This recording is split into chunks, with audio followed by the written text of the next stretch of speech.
Hello friends, പുതിയ വീഡിയോയ്ക്ക് സ്വാഗതം. അപ്പോൾ ഞാനൊരു സിനിമ കാണാൻ വന്നിരിക്കുകയാണ്. ആവിഷ്കാർ സിനിമാസിലാണ് വന്നിരിക്കുന്നത്.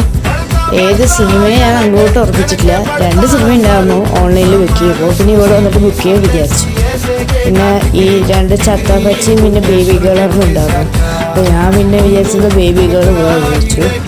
പിന്നെ ഞങ്ങൾ നടന്ന വഴിയിൽ ഇവിടെ കുറേ സിനിമ ആക്ടേഴ്സിനെ കണ്ടു. ഇങ്ങനെ സൈഡിൽ ഇങ്ങനെ പിക്ചർ വരെ വെച്ചിട്ടുണ്ട്. കുറേ സിനിമ ആക്ടേഴ്സ്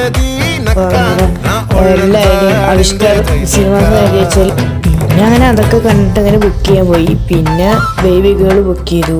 പിന്നെ ഇവിടെ ഞങ്ങളാണ് നല്ല നേരത്തെ എത്തിയത്. അപ്പോൾ പിന്നെ അങ്ങനെ കുറച്ച് നേരം അവിടെ ഇങ്ങനെ ഇരുന്ന് കുറച്ച് സ്റ്റാറുകളൊക്കെ കണ്ട് 2:30 ഷോന വീഴും. അപ്പോൾ ഞങ്ങൾ 1:45 എത്തി. പിന്നെ അങ്ങനെ എല്ലാവരുടെയും കണ്ട് പിന്നെ സമയമായി 2:20 അങ്ങനെ. പിന്നെ അങ്ങനെ തിയേറ്ററിനുള്ളിൽ കയറാൻ വേണ്ടി പിന്നെ അവിടെ പോയി 10 മിനിറ്റ് ഇരുന്ന്. പിന്നെ 10 മിനിറ്റ് കഴിഞ്ഞപ്പോഴേക്കും സിനിമ തുടങ്ങി. പിന്നെ സിനിമ അങ്ങനെ കണ്ട് പെട്ടെന്ന് കഴിഞ്ഞ പോലെ ഈ സിനിമ. പക്ഷെ സിനിമ കൊണ്ട് വെച്ചാൽ കുഴപ്പമില്ല. ഇതിൻ്റെ ഒരു റിവ്യൂ ഞാൻ ഇടണമായിരിക്കും. പിന്നെ അവിടെ നിന്ന് ഇറങ്ങി. ഫ്രണ്ട്സ്, ഇതാണ് എന്നിട്ട് വീഡിയോ. അപ്പോൾ ഓക്കെ, ബൈ.